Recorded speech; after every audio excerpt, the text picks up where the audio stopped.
New horror story. The demon in the church's basement. I heard the chain move before I found the door.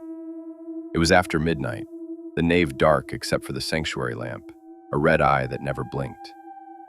Wind pressed the old stained glass until the saints seemed to lean in and listen. Somewhere beneath the altar, metal scraped stone, slow and patient, as if something down there had all the time in the world. I told myself it was the boiler. I'd been assigned to St. Aurelia's 2 weeks earlier. New collar, new keys, a church that smelled like wet hymnals and old plaster. Father Merrick, the previous priest, had retired due to health, according to the folded note the bishop gave me along with a set of iron keys that didn't match any lock I could find. The scraping came again. I lifted the altar cloth, found a seam in the flagstones, and pried with the candlestick until a square of stone lifted with a draft of breath so cold it tasted metallic. Stairs dropped into a slit of darkness. The sound of the chain was louder now, a lazy rattle, then stillness, as if what was down there had turned its head. I went down with a flashlight in the confidence of someone who hasn't yet learned what to be afraid of. The basement was a single cramped corridor braced with ribs of brick. At the end, a door like a tombstone laid on its side, mortared into the wall and sealed with wax pressed full of little crosses. Iron staples bit into the stone, anchoring a chain that vanished into a slot. The chain twitched and went quiet, the links humming softly. On a nail nearby hung a leather journal, swollen with damp. A note was tied around it with twine. Read before doing anything. The handwriting was Father Merrick's. I turned a page, and dust leapt like gnats. The first entry was neat, almost formal. We do not keep a demon in the basement, not at first. We kept our prayers there. We pressed them down like wet leaves under a stone.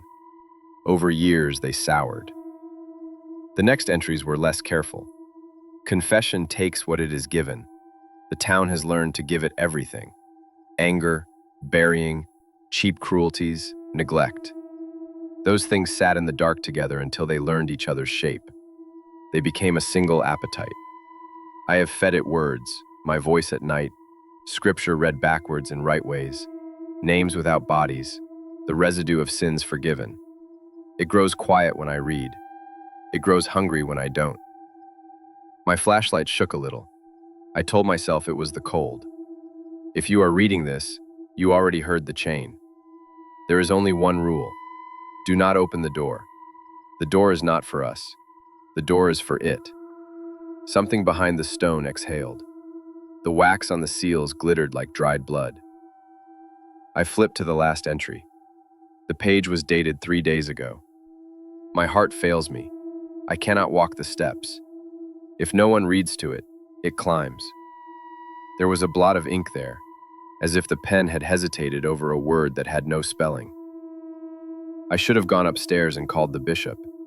Instead, because I am young and not as brave as I pretend, I did what the old priest had done. I cleared my throat and read. Psalm after psalm, my voice bouncing off brick and something that was not brick. The chain hummed, settled, went still. When I finished, I felt stupidly triumphant, like a child who found the right key on the first try. I closed the journal, put it back on the nail, and climbed up to the empty church, my breath ghosting in the light of the sanctuary lamp. The scraping didn't follow. The next night, the chain moved before the hour. I went down with the journal open to a fresh page and found one already written. Thank you, Daniel. I hadn't written that. No one else had my name here. My mouth dried out so fast it hurt. I laid my fingers on the words. The ink was wet. On the other side of the door, something dragged its palm across the stone, slow, tender. Then a voice came through, not from behind the door, but from the chain itself, the links chattering as if they had teeth. Don't stop. It was a woman's voice. It was my mother's. I stepped back so hard I knocked my shoulder against the bricks. My mother has been dead 7 years. Don't stop, she said again, a perfect imitation of how she used to say it when she was teaching me to ride a bike. Steady, close, smiling even while she worried. You're doing fine. I opened the journal with both hands like a shield and read, not words but sound, anything to fill the space. The chain quieted. The corridor breathed like a lung. When I finished, I slammed the book shut and fled up the stairs, and for a moment at the top, I didn't know which side of the door I had left. On Sunday, the church filled with parishioners who moved like people who knew where they were going. Old women with hands like knotted rosaries, men with coats that still smelled faintly of earth, children who didn't fidget. They watched me with a politeness that felt like waiting. I preached on vigilance. No one coughed. No one rustled a candy wrapper.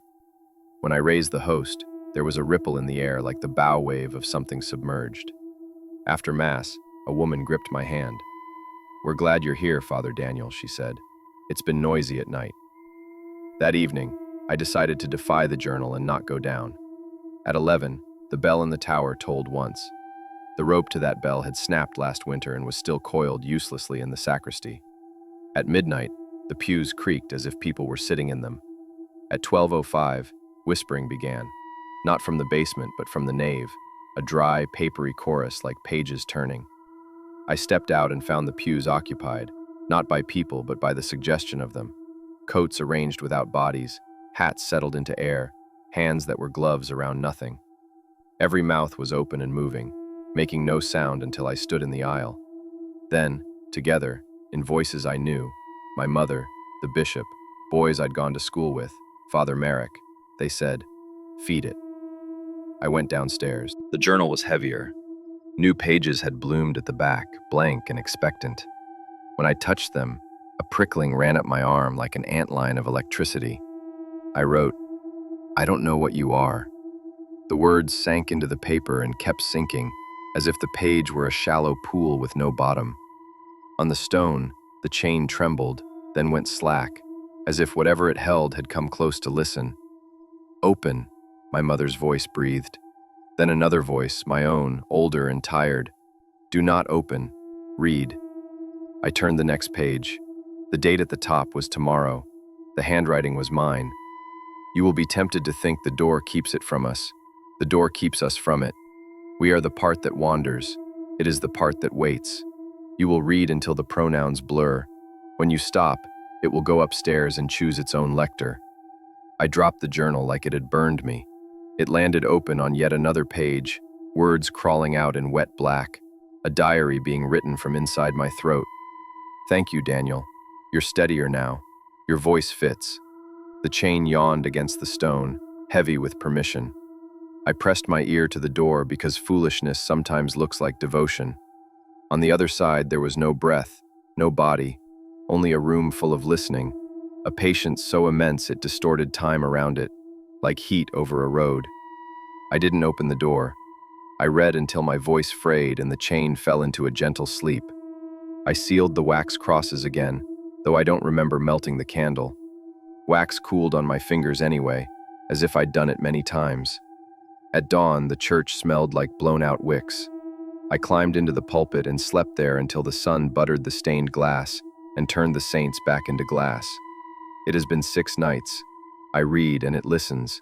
The bell tolls without a rope if I delay. The congregation comes and sits and waits, their empty coats very patient.